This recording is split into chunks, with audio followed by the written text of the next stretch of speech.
आज आप श्रवण करेंगे संतोषी माता की व्रत कथा। एक बुढ़िया माई थी, उसके 7 बेटे थे। 6 कमाने वाले थे और एक निकम्मा था। बुढ़िया माई 6 बेटों की रसोई बनाती, भोजन कराती और कुछ जूठन बचती वे 7वें को दे देती थी। परंतु वे बड़ा भोला भाला था, मन में कुछ विचार नहीं करता था। एक दिन वे बहू से बोला, देखो मेरी माँ को मुझ पर कितना प्रेम है। वे बोली, क्यों नहीं, सबका जूठा बचा हुआ जो तुमको खिलाती है।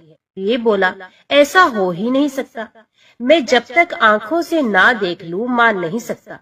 बहू ने हंसकर कहा, देख लोगे तब तो मानोगे ना। कुछ दिन बाद त्योहार आया। घर में 7 प्रकार के भोजन और चूरमे के लड्डू बनाए गए। कुछ दिन के बाद कोई त्योहार आया। घर में 7 प्रकार के भोजन और चूरमे के लड्डू बने। वे जांचने को सर दुखने का बहाना कर पतला वस्त्र सर पर ओढ़े रसोई घर में ही सो गया। वे कपड़े में से सब कुछ देख रहा था। 6 भाई भोजन करने आए। उसने देखा माँ ने उनके लिए सुंदर आसन बिछाया, नाना प्रकार की रसोई परोसी और आग्रह करके उन्हें जिमाया। वे देखता रहा। 6 भोजन करके उठे, तब माँ ने उनकी जूठी थालियों में से लड्डुओं के टुकड़े उठाकर एक लड्डू बना दिया। जूठन साफ कर बुढ़िया माँ ने उसे पुकारा, बेटा 6 भाई भोजन कर गए हैं, अब तू ही बाकी है, उठ, तू कब खाएगा। वे कहने लगा, माँ मुझे भोजन नहीं करना, मैं अब परदेश ही जा रहा हूँ। माँ ने कहा, कल जाता हो तो आज चला जा। वे बोला, हाँ आज ही जा रहा हूँ। ये कहकर वे घर से निकल गया। चलते समय स्त्री की याद आ गई और वे गौशाला में चला गया, जहाँ उसकी स्त्री कंडे थाप रही थी। वहाँ जाकर वे अपनी स्त्री से बोला, हम जावे परदेश, आवेंगे कुछ काल, तुम रहियो संतोष से, धर्म अपनो पाल।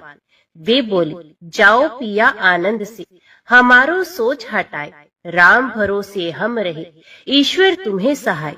2 निशानी अपनी देख धरू मैं धीर, सुध मत हमारी बिसारियो, रखियो मन गंभीर।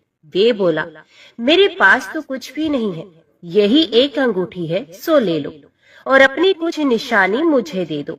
तो वे बोली, मेरे पास क्या है, ये गोबर भरा हाथ है। ये कहकर उसकी पीठ पर गोबर के हाथ की थाप मार दी। वे चला गया। चलते चलते दूर देश पहुंचा। वहाँ एक शाहूकार की दुकान थी। वहाँ जाकर कहने लगा, भाई मुझे नौकरी पर रख लो। शाहूकार को जरूरत थी और वे बोला, रह जा। लड़के ने पूछा, तनख्वाह क्या दोगे? तो शाहूकार ने कहा, काम देखकर दाम मिलेंगे। शाहूकार की नौकरी मिली। वे सुबह 6 बजे से रात के 10 बजे तक नौकरी पर जाने लगा। कुछ दिनों में दुकान का सारा लेन देन, हिसाब किताब, ग्राहकों को माल बेचना, सारा काम करने लगा। शाहूकार के साथ 8 नौकर थे। वे सब चक्कर खाने लगे। ये तो बहुत होशियार बन गया। सेठ ने भी काम देखा और 3 महीने में ही उसे आधे मुनाफे का हिस्सेदार भी बना लिया। वे कुछ वर्ष में ही नामी सेठ बन गया और मालिक सारा कारोबार उस पर छोड़कर चला गया। अब बहू पर क्या बीती वो सुनो। सास ससुर उसे दुख देने लगे। सारी गृहस्थी का काम करा के उसे लकड़ी लेने जंगल में भेजते। इस बीच घर के आटे से जो भूसी निकलती उसकी रोटी बनाकर रख दी जाती और फूटे नारियल की नारेली में पानी। इस तरह दिन बीतते रहे। एक दिन वे लकड़ी लेने जा रही थी। रास्ते में बहुत सी स्त्रियां संतोषी माता का व्रत करती हुई दिखाई दी। वे वहाँ खड़ी होकर कथा सुनने लगी और उनसे पूछने लगी, ये बहनों, तुम किस देवता का व्रत करती हो और उसके करने से क्या फल मिलता है? इस व्रत को करने की क्या विधि है? यदि तुम अपने इस व्रत का विधान मुझे समझाकर कहोगी तो मैं तुम्हारा बड़ा एहसान मानूंगी। तब उनमें से एक स्त्री बोली, सुनो, ये संतोषी माता का व्रत है।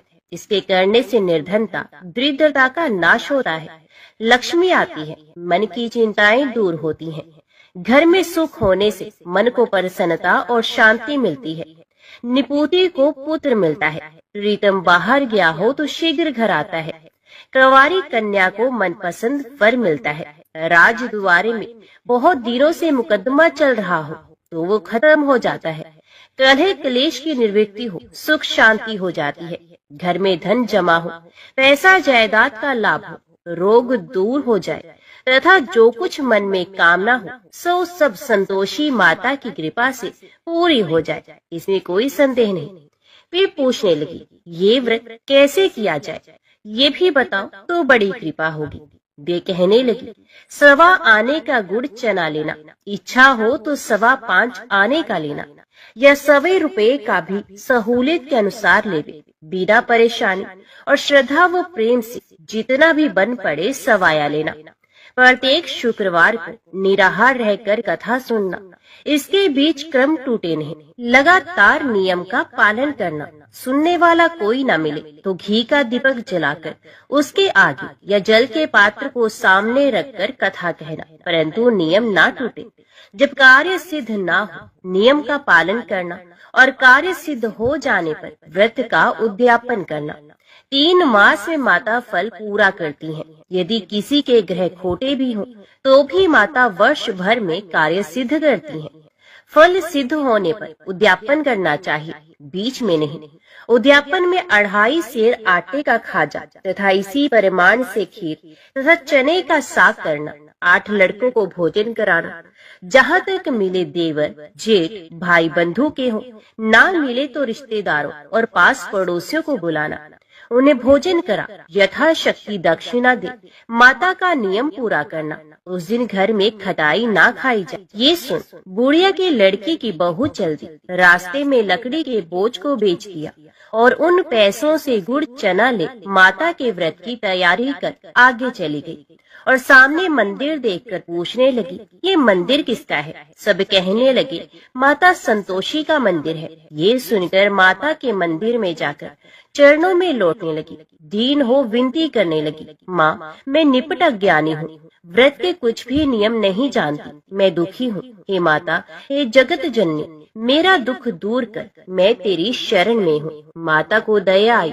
एक शुक्रवार बीता कि दूसरे को उसके पति का पत्र आ गया और तीसरे शुक्रवार को उसका भेजा हुआ पैसा पहुंचा।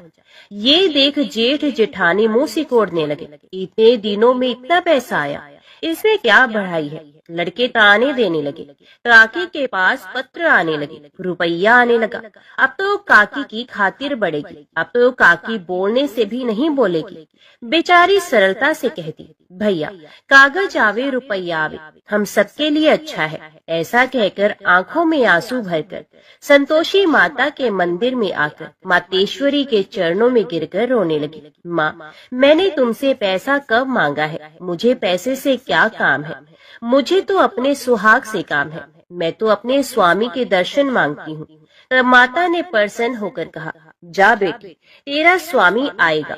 ये सुनकर खुशी से बावली होकर घर में जाकर काम करने लगी। अब संतोषी माँ विचार करने लगी, इस भोली पुत्री को मैंने कह तो दिया कि तेरा पति आएगा, पर कैसे? वे तो इसे स्वप्न में भी याद नहीं करता। उसे याद दिलाने के लिए मुझे ही कुछ करना होगा, मुझे ही जाना पड़ेगा। इस तरह माता जी उस बुढ़िया के बेटे के पास जाकर स्वप्न में प्रकट होकर कहने लगी, शाहूकार के बेटे सो रहा है या जागता है? वे कहने लगा, माता सोता भी हूँ, जागता भी नहीं हूँ, कहो क्या आज्ञा है? माँ कहने लगी, तेरे घर बार कुछ है कि नहीं? वे बोला, मेरे पास सब कुछ है, माँ बाप है, बहू है, क्या कमी है? तो माँ बोली, भोले पुत्र, तेरी बहू घोर कष्ट उठा रही है, तेरे माँ बाप उसे त्रास दे रहे हैं, वे तेरे लिए तरस रही है, तू उसकी सुध ले। वे बोला, हाँ माता जी, ये तो मालूम है, परंतु जाऊं तो जाऊं कैसे? परदेश की बात है, लेन देन का कोई हिसाब नहीं, कोई जाने का रास्ता नहीं आता, कैसे चला जाऊं? माँ कहने लगी, मेरी बात मान, सवेरे नहा धोकर संतोषी माता का नाम ले, घी का दीपक जला, दंडवत प्रणाम कर दुकान पर जाकर बैठ जा। देखते देखते सारा लेन देन चुक जाएगा, जमा किया गया माल बिक जाएगा, साज होते होते धन का भारी ढेर लग जाएगा। अब सवेरे जल्दी उठकर भाई बंधुओं से सपने की सारी बात कहता है। वे सब उसकी अनसुनी कर दिल लगी उड़ाने लगे। कभी सपने भी सच होते हैं। एक बूढ़ा आदमी बोला, देख भाई, मेरी बात मान।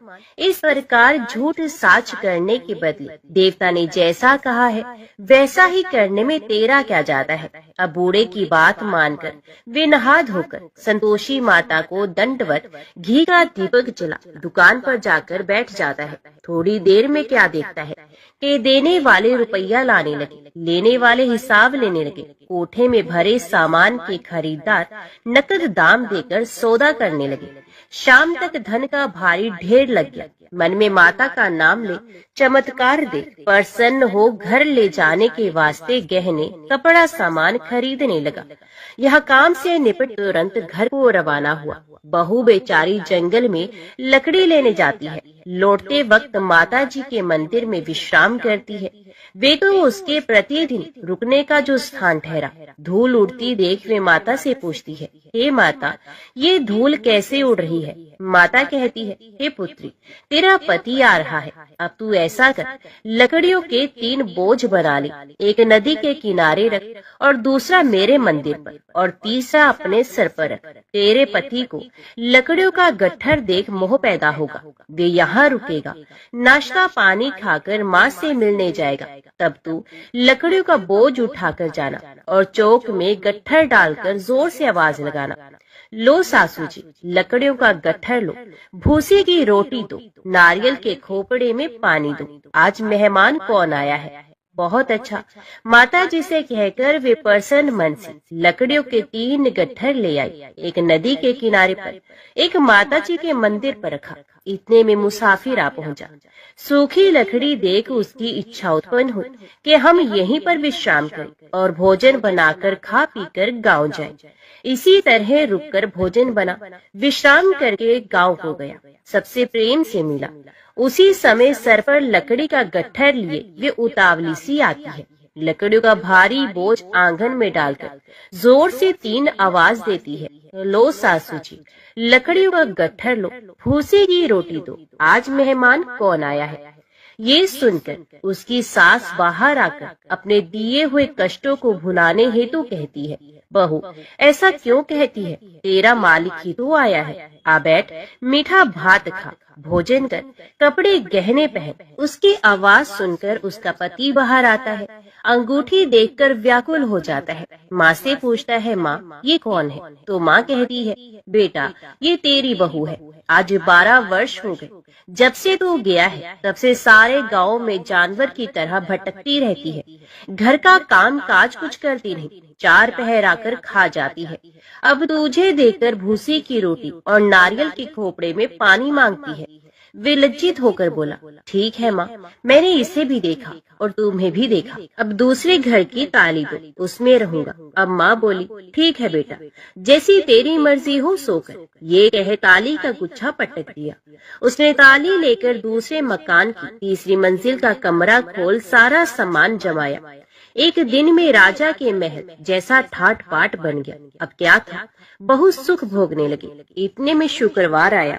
उसने अपने पति से कहा, मुझे संतोषी माता के व्रत का उद्यापन करना है। उसका पति बोला, अच्छा, खुशी से कर लो।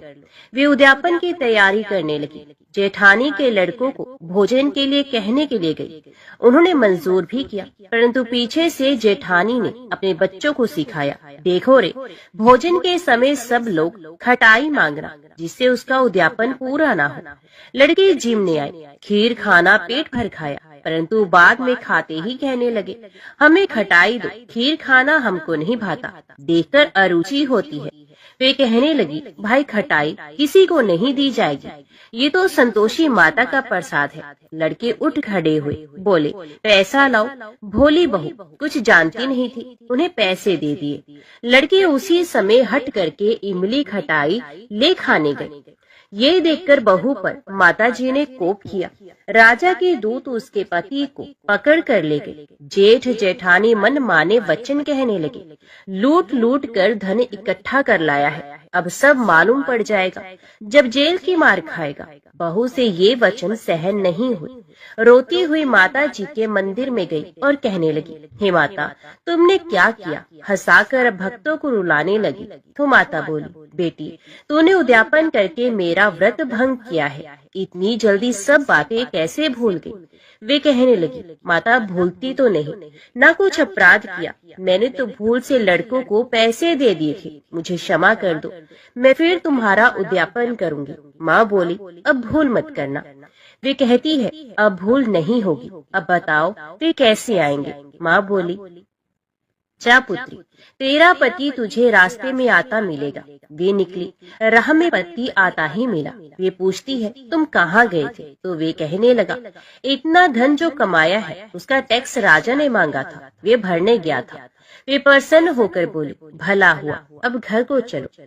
घर गए। कुछ दिन बाद फिर शुक्रवार आया। वे बोली, मुझे फिर माता का उद्यापन करना है। पति ने कहा, करो। बहू फिर जेठ के लड़कों को भोजन को कहने लगी। जेठानी ने एक दो बातें सुनाई और सब लड़कों को सिखाने लगी, तुम सब लोग पहले ही खटाई मांगना। लड़के भोजन से पहले कहने लगे, हमें खीर नहीं खानी, हमारा जी बिगड़ता है, कुछ खटाई खाने को दो। वे बोली, खटाई किसी को नहीं मिलेगी, आना हो तो आओ। वे ब्राह्मण के लड़के लाकर भोजन कराने लगे। यथाशक्ति दक्षिणा दी, जगह एक एक फल उन्हें दिया। संतोषी माता प्रसन्न हुई। माता की कृपा होते ही 9वें मास में उसके चंद्रमा के समान सुंदर पुत्र प्राप्त किया। पुत्र को पाकर प्रतिदिन माता जी के मंदिर को जाने लगी। माँ ने सोचा कि ये रोज आती है, आज क्यों न इसके घर चलो, इसका आसरा देख लूं। ये विचार कर माता ने भयानक रूप बनाया। गुड़ चने से सना मुख, ऊपर सूंड के समान हो, उस पर मक्खियां भिन भिन कर रही थी। देहली पर पैर रखते ही उसकी सांस चिल्लाई, देखो रे, कोई चुड़ैल डाकिन चली आ रही है, लड़को इसे भगाओ, नहीं तो किसी को खा जाएगी। लड़के भगाने लगे, चिल्लाकर खिड़की बंद करने लगे। बहू रोशनदान में से देख रही थी, प्रसन्नता से पगली बन चिल्लाने लगी, आज मेरी माता जी मेरे घर आई हैं। वे बच्चे को दूध पीने से हटाती है। इतने में सास का क्रोध फट गया। वे बोली, रान, देखकर क्या उतावली हुई है, बच्चे को पटक दिया।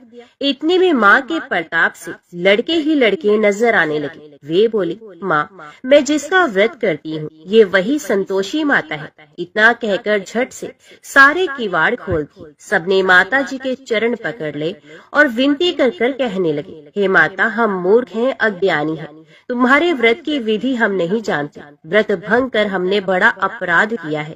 हे जगमाता, आप हमारा अपराध क्षमा करें। इस प्रकार माता प्रसन्न हुई। बहू को प्रसन्न हो, जैसा फल दिया वैसा माता सबको दे, जो पड़े उसका मनोरथ पूर्ण हो। तो बोलो, संतोषी माता की जय। अभी श्रवण कीजिए वैभव लक्ष्मी व्रत की कथा। एक बड़ा शहर था। इस शहर में लाखों लोग रहते थे। पहले के जमाने के लोग साथ साथ रहा करते थे और एक दूसरे के काम आते थे, पर नए जमाने के लोगों का स्वरूप ही अलग सा है। सब अपने अपने काम में रत रहते हैं, किसी को किसी की परवाह नहीं। घर के सदस्यों को भी एक दूसरे की परवाह नहीं होती है। भजन कीर्तन, भक्ति भाव, दया माया, परोपकार जैसे संस्कार जैसे कम हो गए हैं। शहर में बुराइयां बढ़ गई हैं। शराब, जुआ, रेस, व्यभिचार, चोरी, डकैती आदि बहुत से अपराध शहर में होते हैं।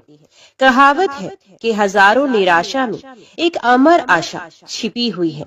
इसी तरह इतनी सारी बुराइयों के बावजूद शहर में कुछ अच्छे लोग भी रहते थे।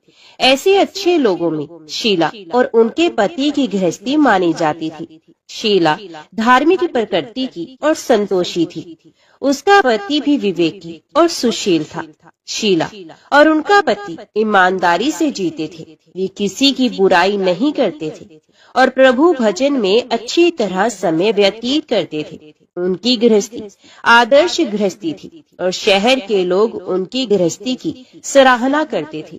शीला की गृहस्थी इसी तरह खुशी खुशी चल रही थी, पर कहा जाता है कि कर्म की गति अटल है। विधाता के लिखे लेख कोई नहीं समझ सकता। इंसान का नसीब पल भर में राजा को रंक बना देता है और रंक को राजा। शीला के पति के अगले जन्म के कर्म भोगने बाकी रह गई होंगी कि वे बुरे लोगों से दोस्ती कर बैठा। ये जल्द से जल्द करोड़पति होने के ख्वाब देखने लगा। इसलिए वे गलत रास्ते पर चल निकला और करोड़पति की बजाय रोडपति बन गया, यानी रास्ते पर भटकते भिखारी जैसे उसकी स्थिति हो गई थी। शहर में शराब, जुआ, रेस, चरस, गांजा आदि बदियां फैली हुई थी। उसमें शीला का पति भी फंस गया। दोस्तों के साथ उसे भी शराब की लत लग गई। जल्द से जल्द पैसे वाला बनने की लालच में दोस्तों के साथ रेस, जुआ भी खेलने लगा।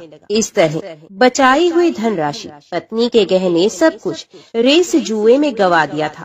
समय के परिवर्तन के साथ घर में दरिद्रता और भूखमरी फैल गई। सुख से खाने की बजाय 2 वक्त के भोजन के लाले पड़ गए और शीला को पति की गालियां खाने का वक्त आ गया था। शीला सुशील और संस्कारी स्त्री थी। उसको पति के बर्ताव से बहुत दुख हुआ, किंतु वे भगवान पर भरोसा करके बड़ा दिल रखकर दुख सहने लगी।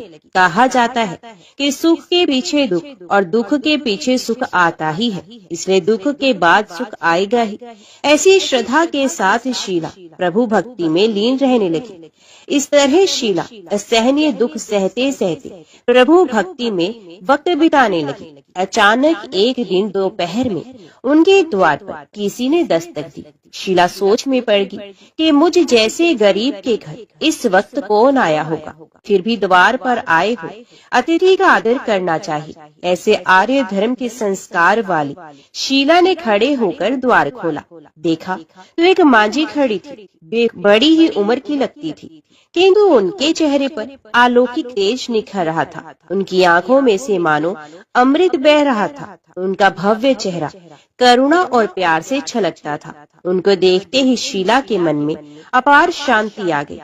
वैसे शीला इस मांझी को पहचानती नहीं थी, फिर भी उनको देखकर शीला के रोम रोम में आनंद आ गया। शीला मांझी को आदर के साथ घर में ले आई। घर में बिठाने के लिए कुछ भी नहीं था, अतः शीला ने सकुचाकर एक फटी हुई चादर पर उनको बिठाया। मांझी ने कहा, क्यों शीला, मुझे पहचाना नहीं? शीला ने सकुचाकर कहा, माँ, आपको देखते ही बहुत खुशी हो रही है, बहुत शांति मिल रही है। ऐसा लगता है कि मैं बहुत दिनों से जिसे ढूंढ रही थी वे आप ही हैं, पर मैं आपको पहचान नहीं सकती। मांझी ने हंसकर कहा, क्यों, भूल गई?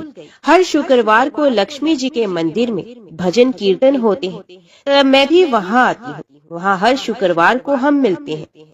पति गलत रास्ते पर चला गया। तब से शीला बहुत दुखी हो गई थी और दुख की मारी वे लक्ष्मी जी के मंदिर में भी नहीं जाती थी। बाहर के लोगों के साथ नजर मिलाते भी उसे शर्म आने लगी थी।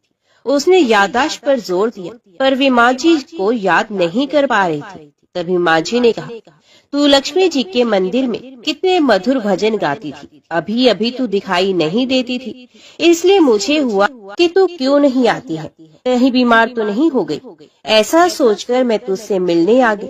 मांझी के अति प्रेम भरे शब्दों से शीला का हृदय पिघल गया। उसकी आंखों में आंसू आ गए। मांझी के सामने वे बिलख बिलख कर रोने लगी। ये देखकर मांझी शीला के नजदीक आई और उसी सिसकती पीठ पर प्यार भरा हाथ फेरकर सांत्वना देने लगी। मांझी ने कहा, बेटी, सुख और दुख तो धूप छांव जैसे होती हैं।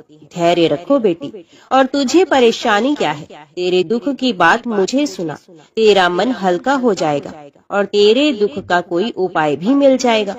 मांझी की बात सुनकर शीला के मन को शांति मिली। उसने मांझी से कहा, माँ, मेरी गृहस्थी में भरपूर सुख और खुशियाँ थी। मेरे पति भी सुशील थे। अचानक हमारा भाग्य हमसे रूठ गया। मेरे पति बुरी संगति में फंस गए और बुरी आदतों के शिकार हो गए तथा अपना सब कुछ गवा बैठे हैं, तथा हम रास्ते के भिखारी जैसे बन गए हैं। ये सुनकर मांझी ने कहा, ऐसा कहा जाता है कि कर्म की गति न्यारी होती है। हर इंसान को अपने कर्म भुगतने ही पड़ते हैं, इसलिए तू चिंता मत कर। अब तू कर्म भुगत चुकी है, अब तुम्हारे सुख के दिन अवश्य आएंगे। तू तो माँ लक्ष्मी जी की भक्त है। माँ लक्ष्मी जी तो प्रेम और करुणा के अवतार है। ये अपने भक्तों पर हमेशा ममता रखती हैं। इसलिए तू धैर्य रखकर माँ लक्ष्मी जी का व्रत कर, इससे सब कुछ ठीक हो जाएगा। माँ लक्ष्मी जी का व्रत करने की बात सुनकर शीला के चेहरे पर चमक आ गई। उसने पूछा, माँ लक्ष्मी जी का व्रत कैसे किया जाता है, वे मुझे समझाइए, मैं ये व्रत अवश्य करूंगी। माँ जी ने कहा, बेटी माँ लक्ष्मी जी का व्रत बहुत सरल है, उसे वरद लक्ष्मी व्रत या वैभव लक्ष्मी व्रत भी कहा जाता है। ये व्रत करने वाले की सब मनोकामना पूर्ण होती हैं, वे सुख संपत्ति और यश प्राप्त करता है। ऐसा कहकर माँ जी वैभव लक्ष्मी व्रत की विधि कहने लगी। बेटी वैभव लक्ष्मी व्रत वैसे तो सीधा सादा व्रत है, किंतु कई लोग ये व्रत गलत तरीके से करते हैं तो उसका फल नहीं मिलता। कई लोग कहते हैं कि सोने के गहने की हल्दी कुमकुम से पूजा करो बस व्रत हो गया, पर ऐसा नहीं है। कोई भी व्रत शास्त्रीय विधि से करना चाहिए, तभी उसका फल मिलता है। सच्ची बात ये है कि सोने के गहनों का विधि से पूजन करना चाहिए। व्रत की उद्यापन विधि भी शास्त्रीय विधि से करना चाहिए। ये व्रत शुक्रवार को करना चाहिए। प्रातः काल स्नान करके स्वच्छ कपड़े पहनो और सारा दिन जय माँ लक्ष्मी का रटन करते रहो। किसी की चुगली नहीं करनी चाहिए। शाम को पूर्व दिशा में मुंह करके आसन पर बैठ जाओ। सामने पाटा रखकर उस पर रुमाल रखो। रुमाल पर चावल का छोटा सा ढेर करो। उस ढेर पर पानी से भरा तांबे का कलश रख दो। कलश पर एक कटोरी रखो। उस कटोरी में सोने का गहना रखो। सोने का ना हो तो चांदी का भी चलेगा, चांदी का ना हो तो नकद रुपया भी चलेगा। बाद में घी का दीपक जलाकर अगरबत्ती सुलगा कर रखो। माँ लक्ष्मी जी के बहुत स्वरूप है और माँ लक्ष्मी जी को श्रीयंत्र अति प्रिय है। अतः वैभव लक्ष्मी के पूजन विधि करते वक्त सर्वप्रथम श्रीयंत्र और लक्ष्मी जी के विधि स्वरूपों का सच्चे दिल से दर्शन करो। उसके बाद लक्ष्मी स्तवन का पाठ करो। बाद में कटोरी में रखे हुए गहने या रुपए को हल्दी कुमकुम और चावल चढ़ाकर पूजा करो और लाल रंग का फूल चढ़ाओ। शाम को कोई मीठी चीज बनाकर उसका प्रसाद रखो। ना हो सके तो शक्कर या गुड़ भी चल सकता है। फिर आरती करके 11 बार सच्चे हृदय से जय माँ लक्ष्मी बोलो। बाद में 11 या 21 शुक्रवार ये व्रत करने का दृढ़ संकल्प माँ के सामने करो और आपकी जो मनोकामना हो वे पूरी करने को माँ लक्ष्मी जी से विनती करो। फिर माँ का प्रसाद बांट दो और थोड़ा प्रसाद अपने लिए भी रख लो। अगर आप में शक्ति हो तो सारा दिन उपवास करो और सिर्फ प्रसाद खाकर शुक्रवार का व्रत करो। ना शक्ति हो तो एक बार शाम को प्रसाद ग्रहण करते समय खाना खा सकते हैं। अगर थोड़ी शक्ति भी ना हो तो 2 बार भोजन कर सकते हैं। बाद में कटोरी में रखा गहना या रुपया भी ले लो। कलश का पानी तुलसी की क्यारी में डाल दो और चावल पक्षियों को डाल दो। इसी तरह शास्त्रीय विधि से व्रत करने से उसका फल अवश्य मिलता है। इस व्रत के प्रभाव से सब प्रकार की विपत्ति दूर होकर आदमी मालामाल हो जाता है।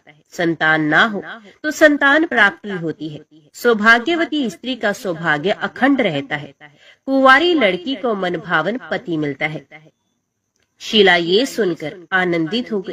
फिर पूछा, माँ आपने वैभव लक्ष्मी व्रत की जो शास्त्रीय विधि बताई है वैसे मैं अवश्य करूंगी, किंतु उसकी उद्यापन विधि किस तरह करनी चाहिए ये भी कृपा करके सुनाइए। माँ जी ने कहा, 11 या 21 जो मन्नत मानी हो उतने शुक्रवार ये वैभव लक्ष्मी व्रत पूरी श्रद्धा और भावना से करना चाहिए। व्रत के आखिरी शुक्रवार को खीर का नैवेद्य रखो। पूजन विधि हर शुक्रवार को करते हैं वैसे ही करनी चाहिए। पूजन विधि के बाद श्रीफल फोड़ो और कम से कम 7 कुंवारी या सौभाग्यशाली स्त्रियों को कुमकुम का तिलक करके वैभव लक्ष्मी व्रत की एक पुस्तक उपहार में देनी चाहिए और सबको खीर का प्रसाद देना चाहिए। फिर धन लक्ष्मी स्वरूप वैभव लक्ष्मी स्वरूप माँ लक्ष्मी जी की छवि को प्रणाम करें। माँ लक्ष्मी जी का ये स्वरूप वैभव देने वाला है। प्रणाम करके मन ही मन भावुकता से माँ की प्रार्थना करते वक्त कहें कि हे माँ धन लक्ष्मी, हे माँ वैभव लक्ष्मी, मैंने सच्चे हृदय से आपका व्रत पूर्ण किया है, तो हे माँ हमारी मनोकामना पूर्ण कीजिए, हमारा सबका कल्याण कीजिए। जिससे संतान ना हो उसे संतान देना, सौभाग्यशाली स्त्री का सौभाग्य अखंड रखना, कुंवारी लड़की को मनभावन पति देना।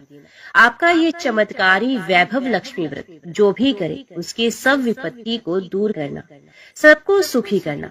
हे माँ, आपकी महिमा अपरंपार है। माँ जी के पास से वैभव लक्ष्मी व्रत की शास्त्रीय विधि सुनकर शीला भाव विभोर उठी।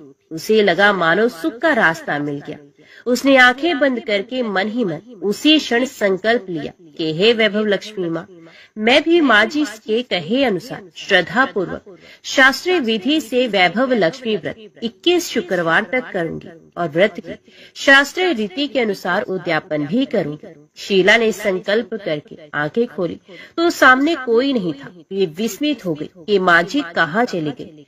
ये माँ जी कोई दूसरा नहीं, साक्षात लक्ष्मी जी ही थी। शीला लक्ष्मी जी की भक्त थी, इसलिए अपने भक्त को रास्ता दिखाने के लिए माँ लक्ष्मी देवी माँ जी का स्वरूप धारण करके शीला के पास आई थी। दूसरे दिन ही शुक्रवार था। प्रातः काल स्नान करके स्वच्छ कपड़े पहनकर शीला मन ही मन श्रद्धा और पूरे भाव से जय माँ लक्ष्मी का मन ही मन जप करने लगी। सारा दिन किसी की चुगली नहीं की। शाम हो तब हाथ पांव मुंह धोकर शीला पूर्व दिशा में मुंह करके बैठी। घर में पहले तो सोने के बहुत से गहने थे, पर पति ने गलत रास्ते पर चलकर सब गिरवी रख दिए। पर नाक की कील बच गई थी। नाक की कील निकालकर उसे धोकर शीला ने कटोरी में रख दिया। सामने पाटे पर रुमाल रखकर मुट्ठी भर चावल का ढेर कर दिया। उस पर तांबे का कलश पानी भरकर रखा। उसके ऊपर कील वाली कटोरी रखी। फिर विधि पूर्वक वंदन, स्तवन, पूजन वगैरह किया और घर में थोड़ी शक्कर थी, वे प्रसाद में रखकर वैभव लक्ष्मी व्रत किया। ये प्रसाद पहले पति को खिलाया। प्रसाद खाते ही पति के स्वभाव में फर्क पड़ गया। उस दिन उसने शीला को नहीं मारा, सताया भी नहीं। शीला को बहुत आनंद हुआ। उसके मन में वैभव लक्ष्मी व्रत के लिए श्रद्धा और भी बढ़ गई। शीला ने पूर्ण श्रद्धा भक्ति से 21 शुक्रवार तक व्रत किया। 21वें शुक्रवार को विधि पूर्वक उद्यापन विधि करके 7 स्त्रियों को वैभव लक्ष्मी व्रत की 7 पुस्तकें उपहार में दी। फिर माता जी के धन लक्ष्मी स्वरूप की छवि को वंदन करके भाव से मन ही मन प्रार्थना करने लगी। हे माँ धन लक्ष्मी, मैंने आपका वैभव लक्ष्मी व्रत करने की जो मन्नत मानी थी, वे व्रत आज पूर्ण किया है। हे माँ, मेरी हर विपत्ति को दूर करो, हमारा सबका कल्याण करो। जिसे संतान ना हो उसे संतान दो। सौभाग्यवती स्त्री का सौभाग्य अखंड रखना। कुंवारी लड़की को मनभावन पति देना। जो कोई आपका ये चमत्कारी वैभव लक्ष्मी व्रत करे उसकी सब विपत्ति को दूर करना, सबको सुखी रखना। माँ, हे माँ, आपकी महिमा अपार है। ऐसा बोलकर लक्ष्मी जी के धन लक्ष्मी स्वरूप की छवि को प्रणाम किया। इस तरह शास्त्रीय विधि से शीला ने श्रद्धा से व्रत किया और तुरंत ही उसे फल मिला। उसका पति सही रास्ते पर चलने लगा और अच्छा आदमी बन गया तथा कड़ी मेहनत से व्यवसाय करने लगा। धीरे धीरे समय परिवर्तित हुआ और उसने शीला के गिरवी रखे हुए गहने भी छुड़ा लिए। घर में धन की बाढ़ सी आ गई। घर में पहले जैसी सुख शांति छा गई। वैभव लक्ष्मी व्रत का प्रभाव देखकर मोहल्ले की दूसरी स्त्रियां भी शास्त्रीय विधि से माता वैभव लक्ष्मी का व्रत करने लगी। हे माँ धन लक्ष्मी, आप जैसे शीला पर प्रसन्न हो उसी तरह आपका व्रत करने वाले सब पर प्रसन्न होना, सबको सुख शांति देना। जय धन लक्ष्मी माँ, जय वैभव लक्ष्मी माँ। अभी श्रवण करते हैं माता लक्ष्मी की आरती। जय लक्ष्मी माता मैया, जय लक्ष्मी माता, तुमको निश दिन सेवत हर विष्णु विधाता। ओम जय लक्ष्मी माता, उमा रमा ब्रह्माणी, तुम ही जग माता। सूर्य चंद्रमा ध्यावत नारद ऋषि गाता। ओम जय लक्ष्मी माता, दुर्गा रूप निरंजन, सुख संपत्ति दाता। जो कोई तुमको ध्याता, रिद्धि सिद्धि धन पाता। ओम जय लक्ष्मी माता, तुम पाताल निवासिनी, तुम ही शुभ दाता। कर्म पर भाव पर काशिनी, भवनिधि की त्राता। ओम जय लक्ष्मी माता, जिस घर तुम रहती माँ, सब सद्गुण आता। सब संभव हो जाता, मन नहीं घबराता। ओम जय लक्ष्मी माता। तुम बिन यज्ञ न होते, वस्त्र न कोई पाता। खान पान का वैभव सब तुमसे आता। ओम जय लक्ष्मी माता। शुभ गुण मंदिर सुंदर, शिरोदधि जाता। रतन चतुर्दश तुम बिन कोई नहीं पाता। ओम जय लक्ष्मी माता। महालक्ष्मी जी की आरती जो कोई जन गाता। और आनंद समाता, पाप उतर जाता। ओम जय लक्ष्मी माता। ओम जय लक्ष्मी माता। मैया जय लक्ष्मी माता। तुमको निश दिन सेवत, हर विष्णु विधाता। ओम जय लक्ष्मी माता। जय मां भगवती, जय मां दुर्गा।